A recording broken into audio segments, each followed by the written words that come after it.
Hi, I'm Brittany Ashley, your host of Breaking Norms, Building Dreams, your guide through this transformative journey in both business and life. This is your place crafted for dreamers, doers, or anyone who has been told they can't. Get ready as we challenge those narratives together. You're tuning in live to the United Public Radio Network, airing on 105.3 and 107.7 FM in New Orleans. We are streaming on all the popular platforms every Monday at 3 p.m. Eastern Standard Time. Join me for a candid and thought-provoking conversation celebrating your unique journey because you are worth it. Hello, everyone. Happy Monday. We're pre-recording today. I always tend to say live right away. This is Breaking Norms, Building Dreams, and I'm your host, Brittany Ashley, and we are pre-recording on lovely Thursday, but we'll be live for you guys on Monday on the United Public Radio Network and UFO Paranormal Radio Network 105.3 and 107.7 FM in wonderful New Orleans. I'm so excited to have Addie back on the show with me, Adriana. We call each other. Hello, everyone. That's how our friends have evolved over time. Can you believe we've known each other for, it feels like 100 years, but really it's been a year? It's a year. I feel like it's more than that. I don't know. I feel like it's definitely more than that. Who knows? It's a year because I came on your show around this time. But I feel like I knew you from before that, right? Listen, guys, we started off on Instagram. I don't know if all love stories start out that way with biz friends, but that's how ours started. So yes, thank you, Instagram. So if those who don't know Adriana, she has a show before mine called Negotiating Happiness.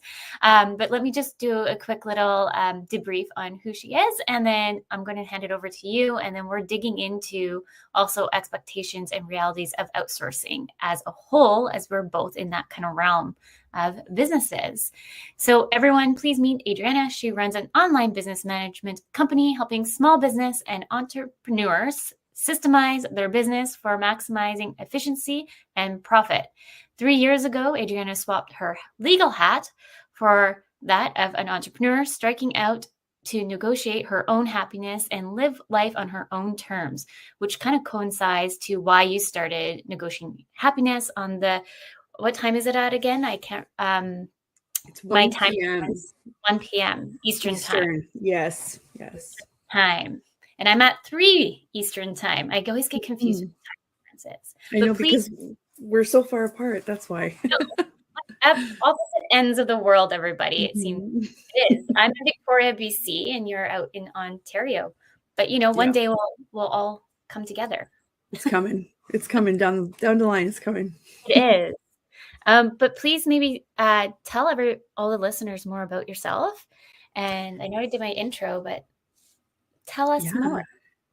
So I'm also a mom, and I guess this journey kind of started off that way. I was on mat leave when I decided to open up my own business, and you kind of dove in a little bit about, previously, I'm a licensed paralegal with the Law Society, and I decided to sort of move away from that and work for myself because I just wanted to help small businesses. I had gone through some personal health issues, and I'd noticed that, there were sole practitioners, physiotherapists to be specific, that weren't answering any of my calls. So I was a lead for them, a client. And I kept thinking, I was like, wow, if they had somebody to help them fill in the gaps and to kind of take care of that side of operations, they wouldn't have lost a client, which at the time I was desperately looking for a physiotherapist. So it was just sort of a happy thought that came out of a really crappy health situation. So that's how I started. And I always think back about it. Like, I never would have thought that, those would be the beginnings. Obviously, my previous experience definitely helped. I had experience in graphic design. I worked in the insurance, like the medical insurance industry and legal industry. I did a lot of figuring things out and, figuring out how things tend to work in the world, and that really helped with operations. And I was pretty tech savvy from the beginning, but there was a lot of learning on the go as well, if I'm being completely honest. And now it feels like this was, a million years ago. And I just realized I should probably update that intro, because it says 3 years ago, but it's like 3.5. It's gonna be 4 soon. Yeah. Yeah, I was gonna say, I feel like when I was reading it out loud, 3, I'm like, really? I feel like No, it's been longer. Yeah, it's definitely been longer than that. That's only since I've started running it full time. I actually was doing it before part time, right? But I just kind of counted it as whatever the case may be. It does feel like a lot longer, and I started doing the radio show a year and a half ago, roughly.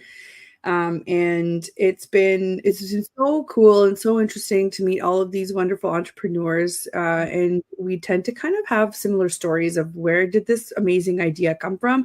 And it typically comes from pain, from problems, from things that you think that you can't handle. And it's funny how that shows that, yes, you can handle it. And, it just shows how that kind of attitude would be beneficial through your entrepreneurship journey, because you're never not going to have problems, right? Like that's just life. Yeah. And even too, like right now, the economy, let's talk about that a little bit. Yeah. Because I know we're not the only ones. The economy right now is a little bit rocky in Canada and in the US. We can see it. It always seems to be rockier too around election time. Let's be honest. Yeah. And also too, we're still coming through it from the whole experience through COVID. So we're kind of in a double impacted situation over here for everybody. So anybody listening who's a business owner who thinks that you're struggling, you're not the only one. I kid you not, every phone call I've probably had this year, everybody is either going back to a 9-to-5 or finding a part-time gig just to sustain the business. Yeah. So you're not the only one. And so no, please keep that. Yeah, I can relate to this. I feel like the summer slowed down a bit for me. And as a result, I had to cut back on some of the help that I was using, which is always unfortunate. But I had to adjust because I needed to keep everything steady and level. I'm thankful that I was able to at least have, steady income come through from the business. Yeah. But like you said, a lot of businesses were not in that position. And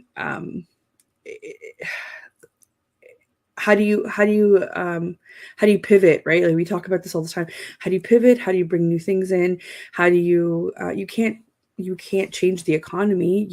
Obviously small businesses sure contribute to it. A lot of businesses, I think is something crazy, like 90% of businesses are small businesses, right? Which might not seem like it. So that just shows you how many entrepreneurs are out there. So you're not alone. I also have picked up those phone calls where either people are pivoting in their businesses, adding new services, or just completely cutting out parts that are, either hemorrhaging time or money.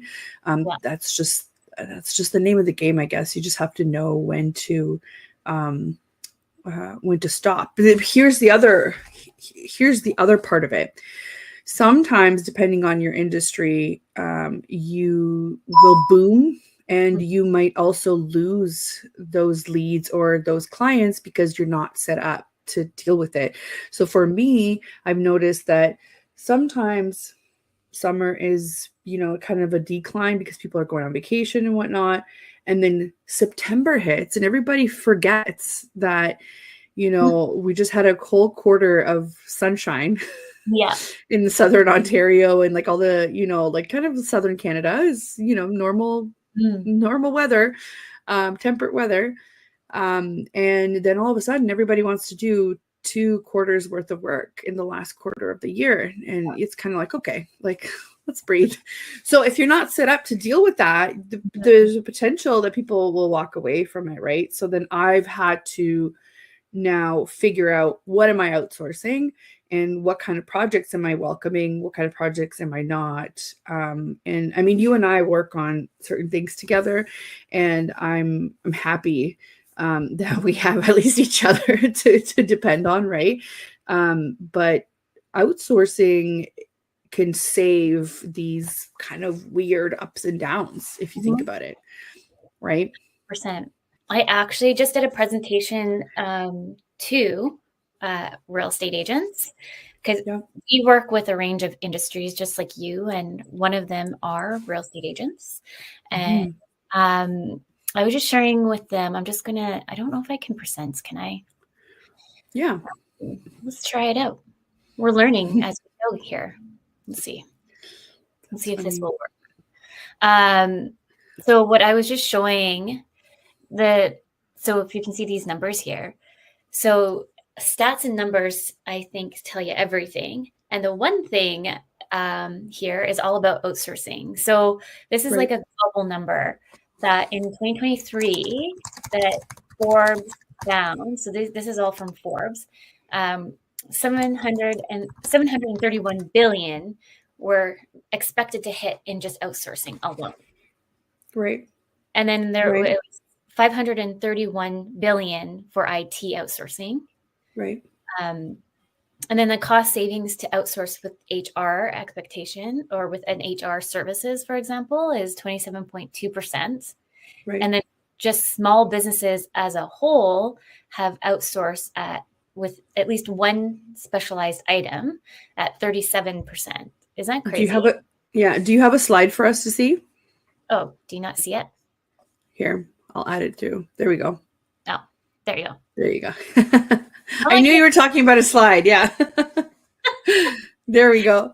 Talking, thinking those are crazy, but those are crazy numbers, right? And a lot of the times people just assume that outsourcing means cutting out of your profit automatically. And that's just not how numbers work. It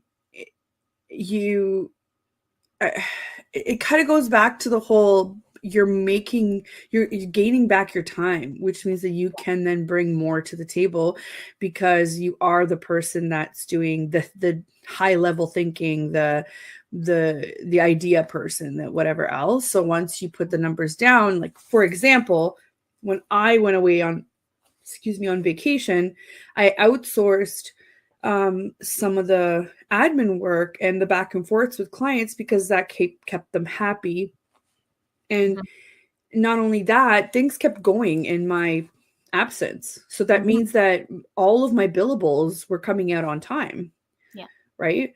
And I was getting paid even though I was away. So yes, it cut into my profit, but without that, I wouldn't have had those billables come out at all. Right. And if you do the math, obviously on profit, and if you're billing correctly, and if you're charging for your time and your expertise correctly, this will actually increase, over time on what you can do.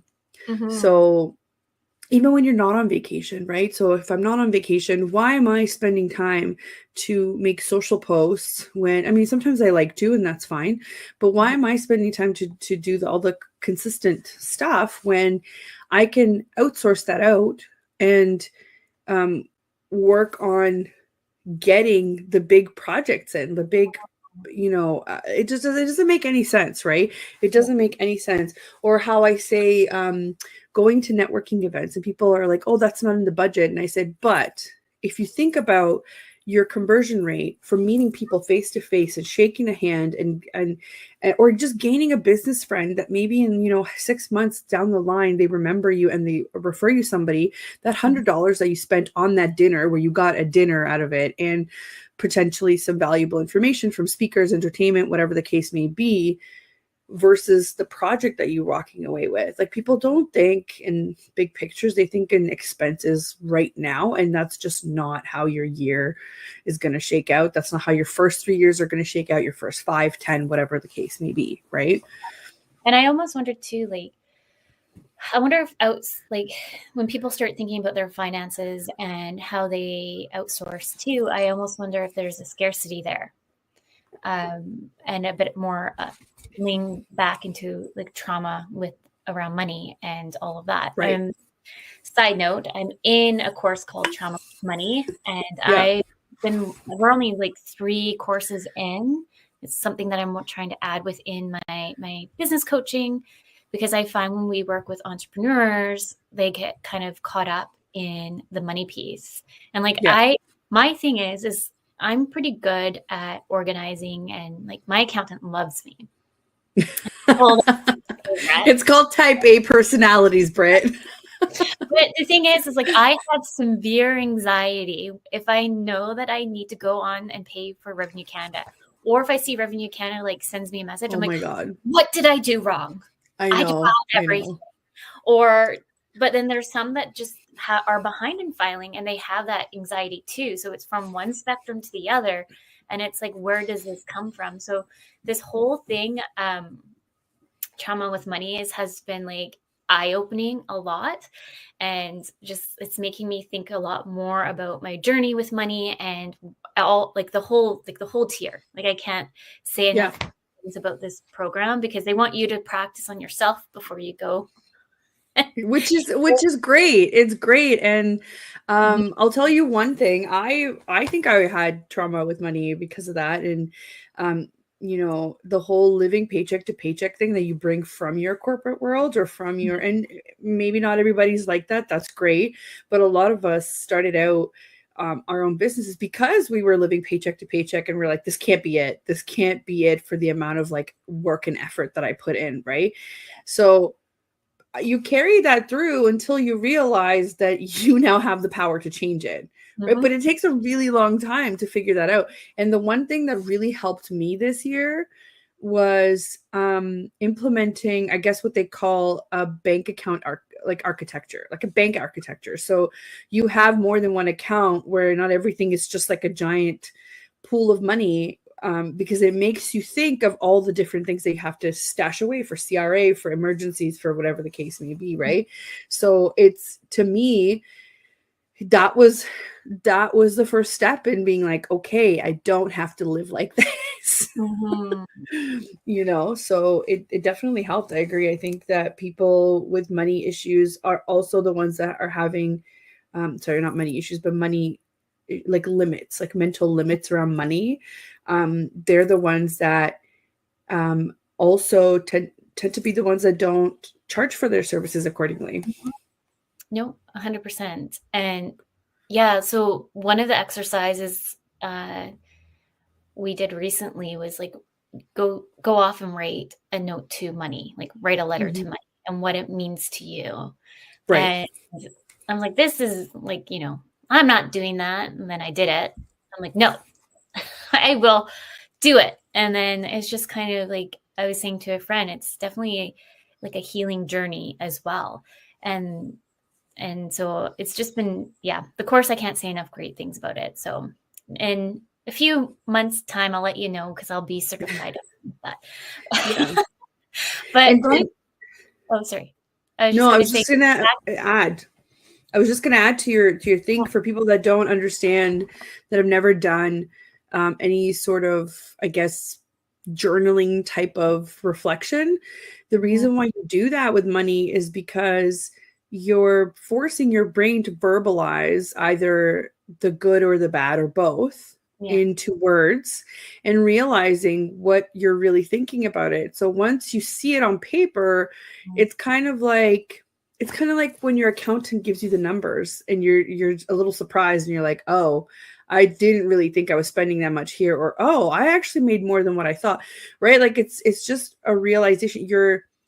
You're quantifying your thoughts almost, even though Mhm. it's not numbers, right? It's not numbers, but it's words. You're putting a value to these feelings or whatever it is. And now that you know, you can change your behaviors. And that's it's like therapy, right? Like that's why people go to therapy, because you can work on changing your behaviors. And this works with money.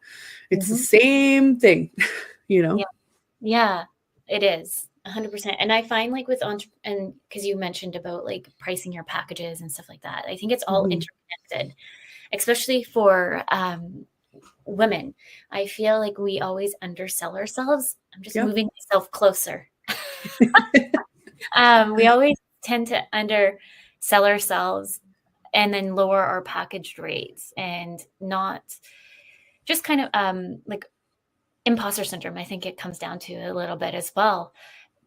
we think that why would somebody pay for this because we're not worthy of it? But really it comes down to that we are all worthy of it, but how can we change our mind frame? And I was just talking to you about Lindsay, who's my coach. The other day they're like, Brittany, you don't talk nicely to yourself. So we're going to sit here and start like you practice back to, and I was like, oh my goodness, this is really hard. Right. Yeah. I think like having like my number one thing is like this year anyways has always been like give yourself grace, because I'm a high achiever. I'm always striving to do 700 billion things, and everyone's like, well, you're just doing like you're killing it, and I'm like, no, I'm not, because I haven't done X, Y, and Z. But so this year I tried to like take a step back, give myself grace, and then look at all the things I've accomplished this year. So one of the biggest things for me was speaking, like going more into in-person speaking gigs and podcasts and all that, which have been very successful this year. So I need to kind of like take that moment and celebrate those wins, because what you put out is also the energy that you get back too. It's true. And another thing to add to your idea that a lot of women tend to bend when it comes to their pricing because maybe they're unsure of value. I also have another comment to make, that even if they are sure of value, women tend to have been taught to be of service. So what that means is I've seen them in my own experiences with clients where they're way more likely to accept clients that don't fit their ideal situation or type because they want to help them out. So they will bend their own, pricing to fit somebody else's budget because they want the business, but also they think it's going to help. And that's a cautionary tale waiting to happen every time, right? Because we are trying to be of service all the time. Yeah. And I will go above and beyond for clients because I want everybody to be happy. I'm a people pleaser. And like, I just had this conversation with you not too long ago about a possible client that I did end up not wanting to sign. But the thing is like, I was saying to you, I'm like, I'm getting like shooting pains in my arm. Like, and like, that's like, I know that's going to give me probably a heart attack, and I just can't do this, but I'm trying to push myself to accept it because we need money. And then it's like, you know what, let's drop it, because it's like killing my soul.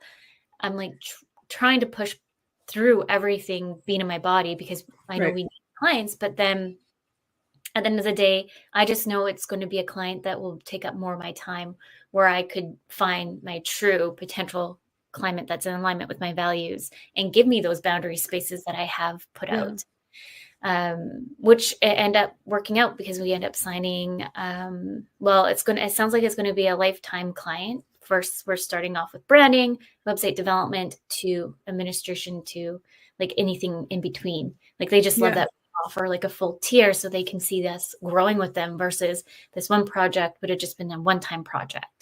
So I think sometimes like giving yourself the space to reflect when you're feeling like something's not in alignment and why it's not in alignment, and then accepting too that it's okay to say no. Yeah. Well, that's the thing. You're making room for something else that fits more. And that's not to say that this client that does not fit in your parameters now is never going to fit. Maybe they will come back because they appreciate your honesty or your integrity around things and being very transparent around money and time and effort, right? That doesn't mean you're shutting that door forever. It's just, if it's not a good fit right now, it's not a good fit right now. And people just need to accept it. Right. And this is exactly how it works with outsourcing too. Like you should have certain expectations, right? I remember when I first started out, I had put out this freebie that was, 10 questions to ask your VA before you hire them. And there were so many people that were interested in it. I was really surprised. I was just thinking this stuff is common sense. But again, it's not. It just shows you that you kind of have to go with your gut on certain things in entrepreneurship. And a lot of the questions to me seemed very like, this is setting expectations and boundaries. And a lot of people had bad experiences with VAs or with outsourcing. So it turned them off from going forward with services like these, right? And a lot of the feedback that I got on it was, you know, I never knew when they were working, or I would just give them tasks and they wanted it in a certain format, and whatever the case may be. So it just shows you that even the people that are supposed to keep you organized, they also need some structure, just like your business needs structure. And that's how you set these boundaries in place and these expectations in order to have a successful relationship. But once you have that in place, it is so much easier to see the value of this transaction, like, you know, outsourcing and whatnot. Yeah. And before, I see here that you've changed your slide on what is a virtual assistant, which is great. I usually describe them as the doer, right? And then with the OBM is the thinker. Sometimes we do both anyway, right? Yeah. So you can, yeah, that's awesome. You did. This is a slide. This is all the presentations I presented to all the real estate agents, because I find a good chunk of people, when they come to me, they actually end up needing an OBM, not really a VA, or they might need both. And they're not even ready for a VA because they have no SOPs in place. They have like nothing. They just want to start. Yep. I always say this, you need an OBM first in most situations before you get a VA. Yeah. Exactly. So like in this, for anyone listening who can't see the screen, more or less, VAs are very task-oriented support, and then you have OBMs that are strategic management. But I like to kind of get people to think about the level of authority versus, like, a VA would be limited decision makers, where the OBM has authority and has autonomy. So it really helps break up the two. So you and I work with an interior designer, and we do both. You and I are similar, where we wear both hats. Between an OBM, VA, and we analyze, we do strategy, and then I wear my coaching hats. So we make a great team. And get it done. Yeah. That's so funny. Yeah. And it's great to have these distinctions, and just to put it out there, this is so new for the world, because I laugh at myself, because I get a lot of questions sometimes when I meet a lot of new people. They say, well, what's an OBM, right? Or what do you do? And I'm sort of getting really sick of telling people what I do, which is terrible for networking and for putting yourself out there. But this is in like a personal setting, let's say, right? Not in a professional setting. So please don't cast judging eyes on me, but I'm tired. Okay. I'm tired of telling people what it is. This is a perfect chart. I feel like saving this on my phone and just be like, let me give you a presentation. Well, like I feel like more people understand like fractional. Yes. That's why I ended up changing out the website a little bit with that kind of copy, because they're like, oh, I get it now. For some reason, people seem to get fractional business managers than online business managers. Overall, it's just we're in the online space, and we know how to manage everything under the sun to make your business successful. Right. And sometimes it's just picking up the slack where you can't, right? So sometimes it's just being that right-hand person for the business owner, and sometimes it's being that person when they're not there, or being that person where they're just not really sure how to manage it. They're not really sure what to do next, right? And the good part about this is that we work with so many people that odds are we've been in the situation before, and we've seen it through more than once, most likely, right? So it's not just about websites. Like, I mean, you could do websites, you could do socials, you could do all of the things that encompass the online digital world, and what usually, you know, is required of a business. But we also do, like you said, the strategy, the figuring out how your systems are going to work, figuring out what's working and what's not, like trimming the fat on you know, the million platforms that you decide to sign up on that you don't necessarily use, or figuring out easier ways for you, or actually just figuring out how you can use AI for your business to gain some of that time back. Or, there's just so many things that we kind of have our hands in. I like to say that we like to figure out the puzzle behind closed doors while you're the one going out there and getting the clients and doing development and going to networking and doing all of the things so that we can still service your clients while you're doing all of the things. 100%. Right. And I feel like a VA comes in and supports us. And so we're the middle person, right? So a VA comes in support. We have VA services and we have people that we work with that are VAs. And sometimes we do the VA work too, because it's just the nature of things. But the VA is the one that's there constantly. So we put the machine in place in the background of operations, and the VA is the one always checking in, making sure that things are going right through and doing the communications and whatnot, while we're the okay, how can I make this better? How can I, allow the owner, the CEO, whatever the case may be, to do their, be in their zone of genius, because I might not be able to be a real estate agent or an interior designer or, a director on a board of directors, whatever the case may be, but I can deal with operations, right? Yes. Yeah. So like I gave this example to some real estate agents of how to utilize a VA and how to utilize an OBM, and not necessarily they don't have to be right full time. So say you hired the VA for 20 hours to get your admin done, your client customer care done, so maybe social media, and then your OBM is working with the VA to make sure that they're getting the stuff done, doing strategy planning, project planning, all behind the scenes, while the realtor is out on like networking, because networking is big for realtors. So and being the forefront and making those relationships and being right there to meet the people are very important. So it's full tier on what you can create. Instead of hiring a full-time, part-time employee, you can definitely outsource all these things to a VA or OBM to get it done.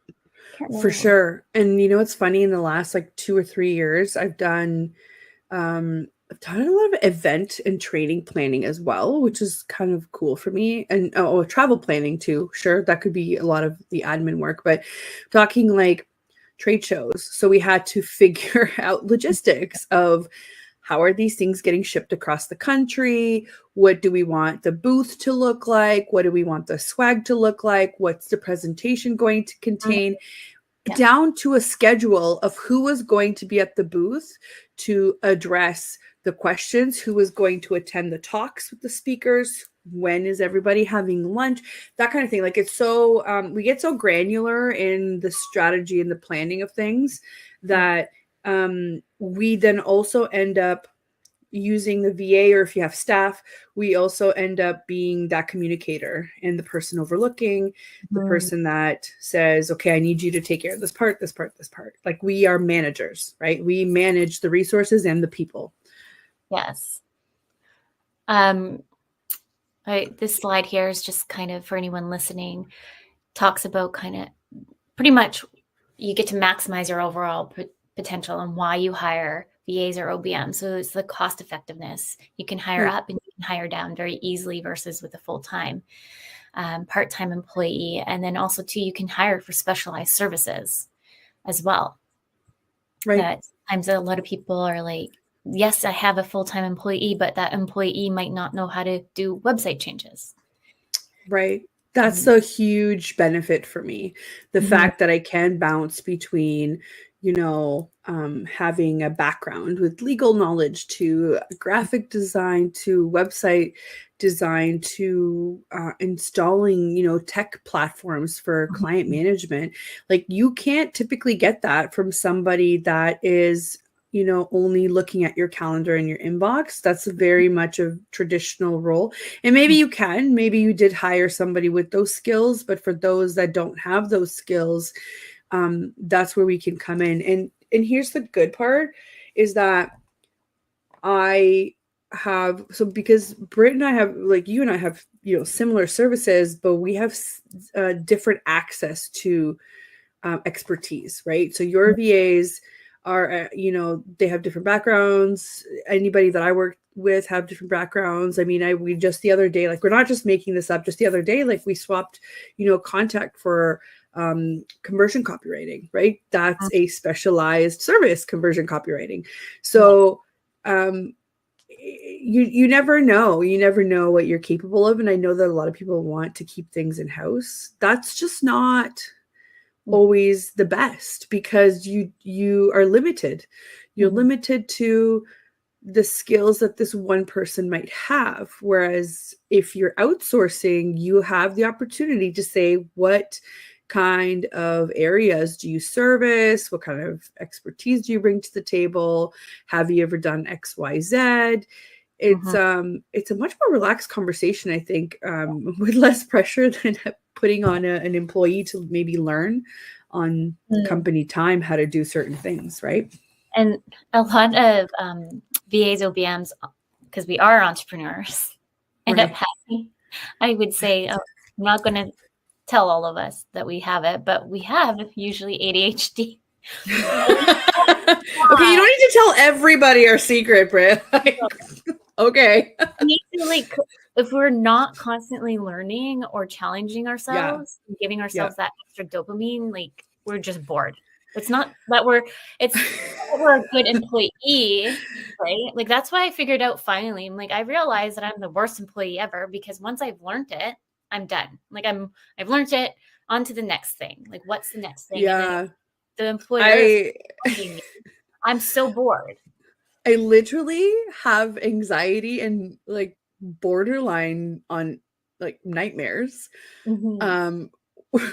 Because I think that I'm falling behind with tech. So if I don't stop every so often and, like, look up new platforms or figure out, like, how can I do this better, I literally hurt, like, mentally and physically. So yes, ADHD is a blessing and a curse at the same time.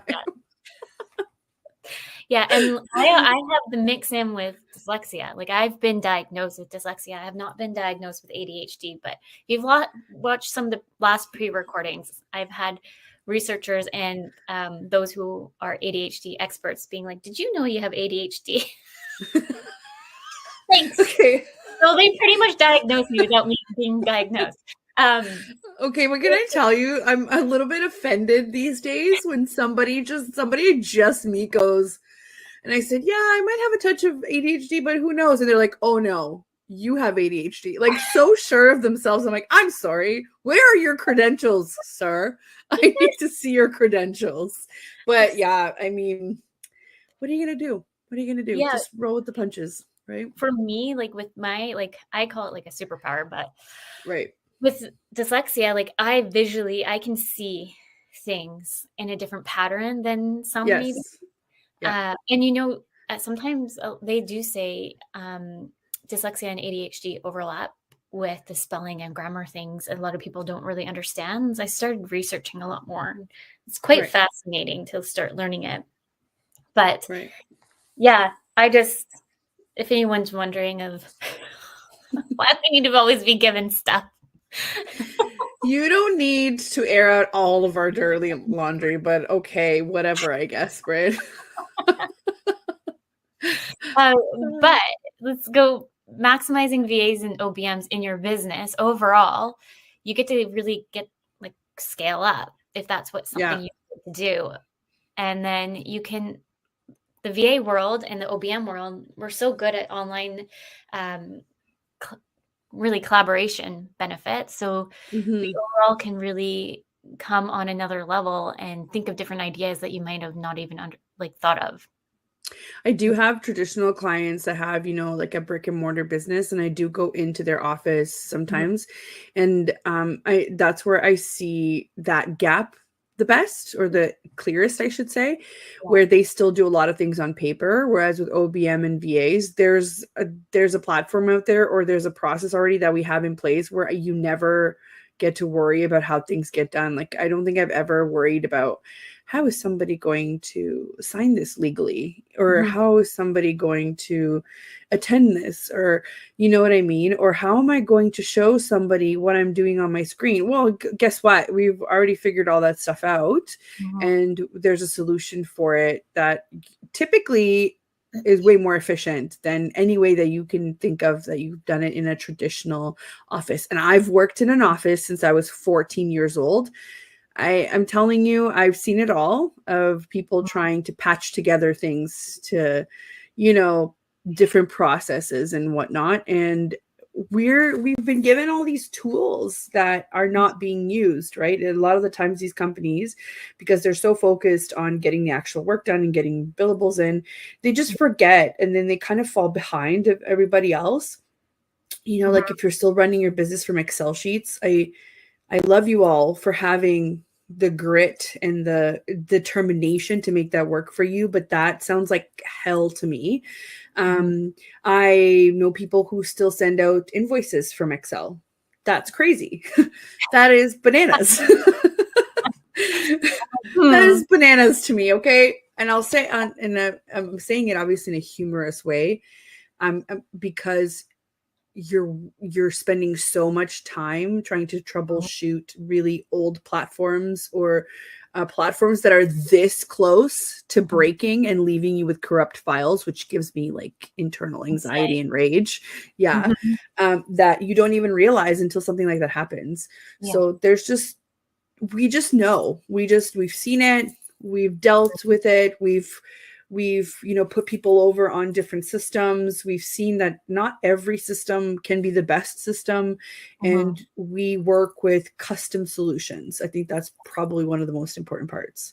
Like we're making your business run to your level or to your ideas. It's not the other way around. Exactly. You know what I forgot to do? And because I'm so involved, like so into this conversation, I forgot to put banners up. Oh, and a midway intro. We're, you know, we're on the radio. We're live, pre-recorded, but live. I know. We're just like right into it today. I know. So if anyone listening or watching us, please like and follow and support us here or go follow myself at Career Dynamics VA at the bottom screen, or go where's yours? Instagram, right here. There you are. Yeah, mine's assistant.ontario. Super easy. Yeah, I could find you easily in Google. Looking at the expectations too, just for your finances and outsourcing, I find like I really try to educate the realtors of their day on this piece, because I find everyone's talking about, you need a VA, go get an OBM, or go do this and this and this and this. Well, have you even thought about your finances? Can you afford that? Because the number one thing I'm finding when we work with some people, they've all of a sudden like, oh, we can't afford that bill because we didn't map it out properly. So really assess like your current financial health, compare cost to outsourcing versus in-house and how much you're going to save. Define your financial goals and really elevate, like look at your return on investment as a whole, because we're like, for realtors, like they're on the front line. So they have to be really in the front line to make those sales. Well, a good chunk of us do, let's be honest. Making those connections and then looking at the financial risks overall. The other thing too is with industries like that, right? And that could be for mortgage agents too, and other, I mean, they're all regulated by different bodies in Canada here. And so there are some things that they can and can't do, which fair. But typically solopreneurs like that, where they don't have the support, because not a lot of realtors will have in-house admin provided by their brokerage. Not all of them do. Some might, but not all of them do. You have to look at what's a direct return for investment and what's an indirect one, because it's very clear to me that sometimes we value things like marketing, having a marketing budget more than having, you know, admin help or having a setup done for a platform, because they don't see the direct return for investment. Because marketing, they say, I can measure, there's a quantitative piece of information that I can get from it that says this is bringing me X leads a week, and this is now converting to XYZ. Yes, but when you're spending more time doing the admin or, figuring out a platform, you're losing out on opportunities to go make those connections and go get those in. So what is a direct and indirect return for investment? That's something that you should be thinking about.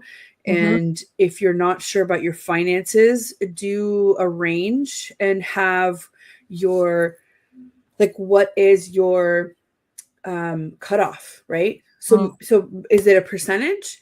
Are you saying I can spend 5% of last year's, income on this?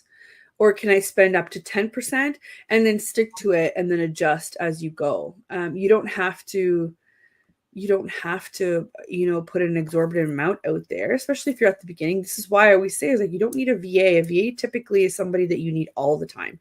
If you start off with an OBM, you can do it, like we said, it's a fractional operations manager. So you can do for smaller periods of time, but that will give you more to think about. Just say, okay, I've done all these things on my list that have been sitting there for a year. What next? What else can I put into place? And the other thing, I had a really interesting conversation is everybody's getting this subscription fatigue because every platform now is riddled with, you have to, even Canva just raised their prices.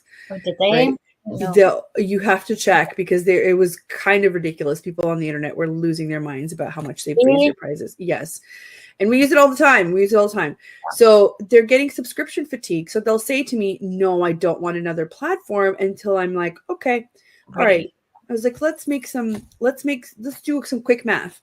You're going to hire a VA and you're going to pay them, I don't know, $40, $50, $60 an hour, whatever the case may be, depending on the expertise, or if it's an OBM, whatever. Or you're going to pay $25 a month to take care of a couple of hours that it would have taken somebody else at a higher rate. Now, all of a sudden, that subscription is the right choice. What you're doing is you're putting the investment of the setup and the setup of the system, you're front loading it. So again, what's your cash flow look like? Can you afford it, or can you do it in chunks, or do you just want the strategy? So why don't you just do a consult if you want to DIY it and learn it, right? There's so many options and people just don't do the math. Well, yeah. And I think, unfortunately, with social media, the notation of you buy my course, and kind of the theory of right. We're just having this conversation about this on another conversation about it. There's actually a really good podcast to listen to, but let me see if I have it up here. But it kind of goes in a bit to certain people that are out there and they actually have a lot of money to produce these things, and they're just more advertising, buy my course and you're going to get millions of dollars like I do. But it's really in the reality of it. It takes time. Just like Rome was not built in a day. Business. Yeah. I actually have a really interesting story about that. That I didn't think about it until someone else told me this. This is a true story that I know from another entrepreneur. So I don't know if people are aware of what a mastermind is, right? It's kind of like the idea of a course, except it's live and you're getting, advice and feedback, and you're doing things together in a group of other like-minded individuals, or with usually a coach or a mastermind leader that has the experience or has a lot of value to offer to a group of entrepreneurs, right? So I did one and it was great. And there's obviously so many out there. So if it's not a course that people are typically trying to sell you, they're talking about masterminds, because I find that you probably get more value out of it, but they are more expensive typically. It's not just like an evergreen course that you can just kind of go through the modules yourself. You're getting live, you're getting this feedback and access to all of these different people that may be in the same situation as you or have gone through this. So it's very valuable. Yeah. Now, this one person who was selling courses was in one of these masterminds. I don't know them personally, but this entrepreneur did. that from this mastermind, and they were saying that, oh, you know, so and so, and I was like, yeah, like I've seen her around, I see her ads all the time, and they're like, well, they made millions. Like they made, and they said like she was able to back up the numbers to be like, yes, I actually made this. Here's some proof, right? And I was like, wow, really? Yep. So she made millions, and she probably had a couple of offerings, right? Like low, mid, whatever. Even though it was a normal course, I don't know, fee. It wasn't that expensive, but it was also wasn't like $20, right? Mhm. And then they said, then she tried to recreate that and make a mastermind of her own, and found out that it didn't work. So her methods that she took to get to those millions, Mhm. she could not reproduce for other people, because that's the whole idea of a mastermind, is like, I was successful, so I'm now going to show you how to be successful, right? Mhm. And why was that? Because the people that catapulted her up to the millions were the people in the mastermind that she attended. So because she had those high level connections, that's what helped her. And you can't reproduce that with other people. Mhm. So the only reason, not the only, I'm sorry, she was obviously successful, but I'm saying the majority of the reasoning of why she was so successful with her launches in these courses Mhm. is because her clients or her collaborations were with people that were also making millions. Mhm. That's not our day-to-day life. Mhm. You can't reproduce that, and I don't think people get it when they're like, yes, I'm going to buy this $300 US course, and I'm going to make millions after in a launch. Yeah. Like, people don't understand. It's like, actually, a lot of launches just fail. Mhm. What's important is what you take out of it. How do you use that, right? I don't Exactly. know, but it was really wild to me because I knew who she was talking about, and I was like, yeah, she's so successful. Then as soon as I realized that, oh, I'm never going to be able to replicate that, because she's not able to replicate that for other people. So why would, like, you know what I mean? And it's not a limiting belief. It was a very realistic one of, I don't have the connections that she did, Mhm. right? Yes, it's true, and that's the unfortunate thing with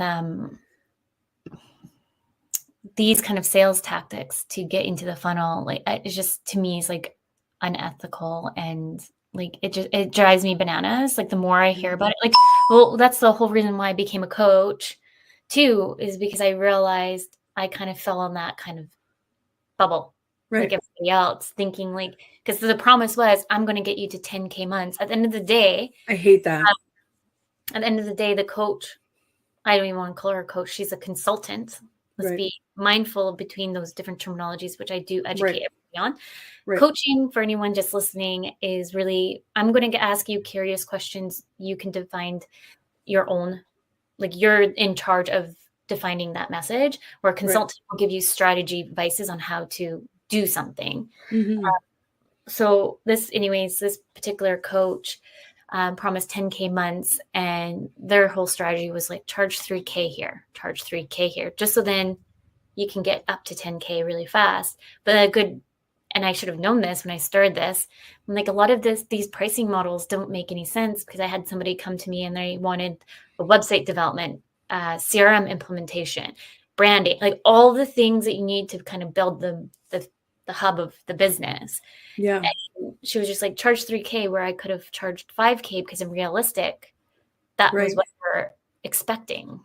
Right. Right. Long story short is, if things are not in alignment to you, start asking questions and do more research, and Yeah. the out there. I wanted to Yeah. talk about like pricing expectations before Yeah. it's almost at time-ish, and I want to go to, there was something else I wanted to share too before we are almost at time.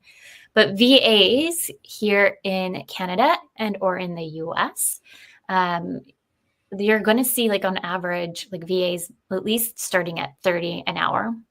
And Mm-hmm. people have a little bit of a heart attack on that.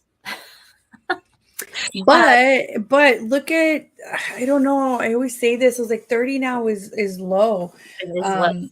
Like 30 is low. Like, sorry, we have to pay our own taxes, our own CPP and EI contributions, which are the government taxes, and and benefits that any employer would have to pay. So when you think about it, when you dissect 30, 30 actually becomes like 15, like 20, like, you know what I mean?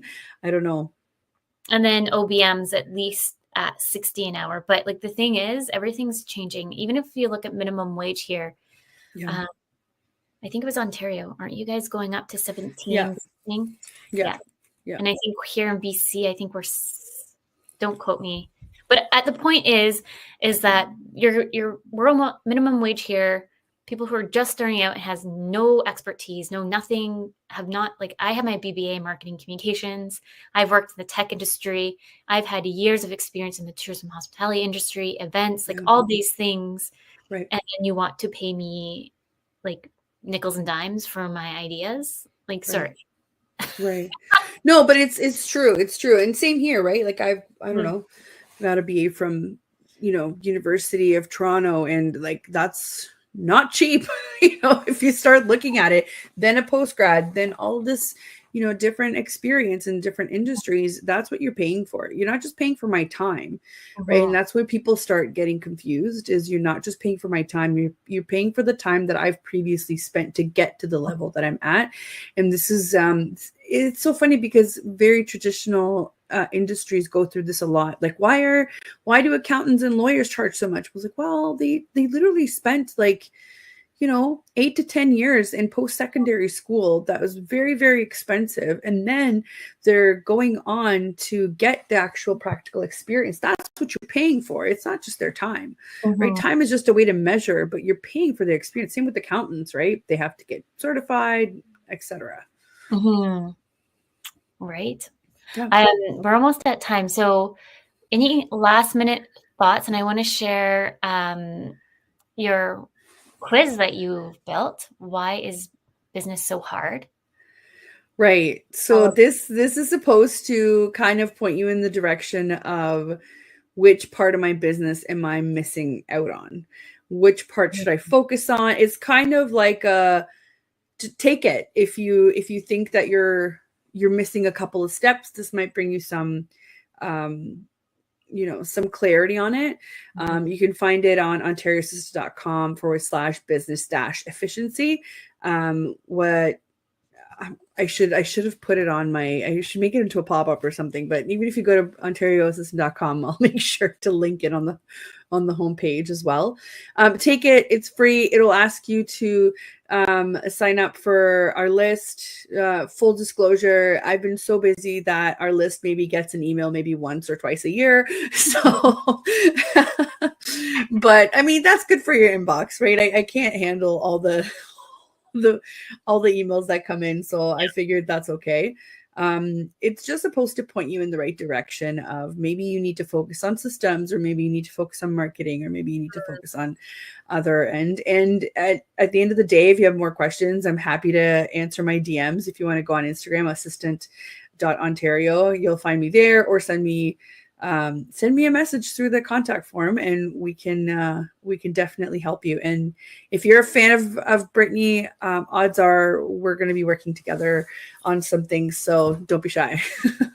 Combo effect. I'm just switching through the slides really, really fast because I just wanted to show, if anyone's watching, you can scan the QR code and it takes you to my, I guess you'd say opt-in, and it's called the Everything Bundle. And so I have a 38-page free ebook on how to outsource, what to outsource, kind of your communication style, like everything in there for you to kind of work through. And then we have a bundle on imposter syndrome and how to overcome it. Amazing. And then is whatchamacallit, what else is in there? I did so much in there for you guys. So overall, it's a whole bunch on sales funnels and pipelines as well. That's what it is. Yeah, I'm literally, so I just scanned the QR code, so I'm on it right now. That's awesome. Yeah, it says Crush Imposter Syndrome, Master Outsourcing, and Scale. That's awesome. Yeah. So if you're just listening, you can just go to www.creativedynamicsva.com, and it's the opt-in on the homepage there for you. So you can come in, and I was just saying to all the realtors, I'm going to be adding to it. I had an idea to do on how to create SOPs, because why not? Let's just make it a true everything bundle. Very careful, your ADHD is showing. I know. Somebody did download it, and they said that it's one of the best things that they have seen in a while. So I was like, Amazing. that's good. So that's good. Amazing. Well, we're already at time. Thank you so much for coming into the show today and pre-recording, because for those who are not in Canada, it is Thanksgiving. So it's Thanksgiving long weekend here in Canada. Mhm. So if you're just tuning in, please tune back in to Breaking Knowledge Building Dreams. A big thank you to United Public Radio Network and UFO Paranormal Radio Network, and to all the listeners out there. Next week, we have Lindsay coming in. I don't think we have a topic yet, but it's always a great show with Lindsay. They're coming back on the show again. With that, everyone, remember your journey is unique and your worth is unquestionable. Thank you, everyone.